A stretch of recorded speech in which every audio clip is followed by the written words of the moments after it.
মর্মান্তিক মন্দির বাজার, মাটির দেওয়াল চাপা পড়ে মৃত্যু মা ও দুই মেয়ের। ভাঙা বাড়ির স্তূপ থেকে ঘুরে ফিরে সে আবাস বঞ্চনা বিতর্ক উঠে এলো। সঠিক সময়ে আবাসের পাকা বাড়ি পেলে ঘোর বর্ষায় তিনজনকে বেঘোরে প্রাণ হারাতে হতো না, আক্ষেপ মন্দির বাজারে।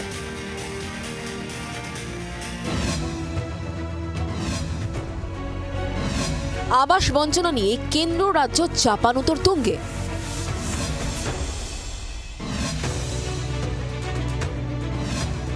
দক্ষিণ চব্বিশ পরগনার মন্দিরবাজার থানার কামারপাড়া বৃহস্পতিবার রাতে খাওয়া দাওয়া সেরে ঘুমিয়ে পড়েছিলেন বৃহস্পতি কর্মকার ও তার দুই মেয়ে, 15 বছরের শিলা কর্মকার এবং 10 বছরের প্রিয়া কর্মকার। কাক ভোরে হঠাৎ মাটির দেওয়াল ভেঙে চাপা পড়ে যান তারা। স্থানীয়রা তড়িঘড়ি উদ্ধার করে নাইয়ারহাট হাসপাতালে নিয়ে গেলে চিকিৎসকেরা তিনজনকে মৃত ঘোষণা করেন। দক্ষিণ চব্বিশ পরগনা মন্দিরবাজার থানার আচনাও গ্রাম পঞ্চায়েতের এই কর্মকার পাড়ার, যেখানে বৃহস্পতি নামে এক গৃহবধূ তার সন্তানকে অর্থাৎ দুই সন্তানকে নিয়ে এই মাটির বাড়িতে থাকতো। যে মাটির বাড়িতে যে খাটের উপরে শুয়েছিল, মাটির দেয়াল চাপা পড়ে তিনজনের মৃত্যু হয়েছে। সেই খাটের একটা অংশ দেখা যাচ্ছে। পাশাপাশি তুমি দেখাবো যেখানে পুরোপুরি মাটি চাপা দেওয়া আছে, আসবাবপত্র ভেঙে গেছে, পুরো মাটির দেওয়ালটা তাদের ঘুমন্ত অবস্থায় শরীরের উপরে পড়ে।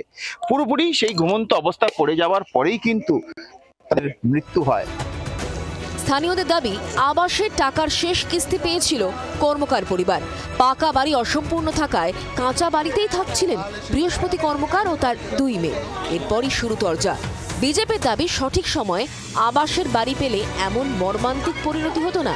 পাল্টা রাজ্যের শাসক দল বঞ্চনার অভিযোগ তুলেছে।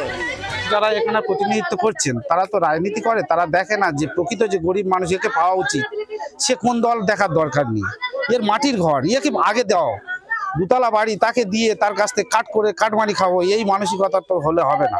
এই ঘর আরো 2-3 বছর আগে করা যেত। সব তো জানেন আপনারা, আমাদের কেন্দ্রীয় বঞ্চনা আছে, সেই টাকা দেয়নি, অতএব দিতে পারেনি। আমাদের দিদি এই লিস্ট এর নাম আছে, তাদেরকে টাকা দিয়েছে। ঘটনাস্থলে যান প্রদেশ কংগ্রেস সভাপতি শুভঙ্কর সরকার। মা মাটি মানুষের সরকারে যদি মা এবং মানুষ মাটি চাপা পড়ে মারা যায়, মুখ্যমন্ত্রী আপনি দেখুন আপনার এলাকার নেতারা কেমনভাবে গরিব মানুষকে না দিয়ে, কেমনভাবে যারা সচ্ছল, যাদের অবস্থাপন্ন পার্টির লোক হলেই তারা পাচ্ছে। এরপর মৃতদের পরিবারের পাশে দাঁড়ান তৃণমূল সাংসদ অভিষেক বন্দ্যোপাধ্যায়। দলের পক্ষ থেকে প্রতিনিধি দল ঘটনাস্থলে গিয়ে পরিবারের হাতে 2 লক্ষ টাকা আর্থিক সাহায্য তুলে দেয়। দক্ষিণ চব্বিশ পরগনা থেকে নকিবুদ্দিন গাজী রিপোর্ট, জি 24 ঘন্টা।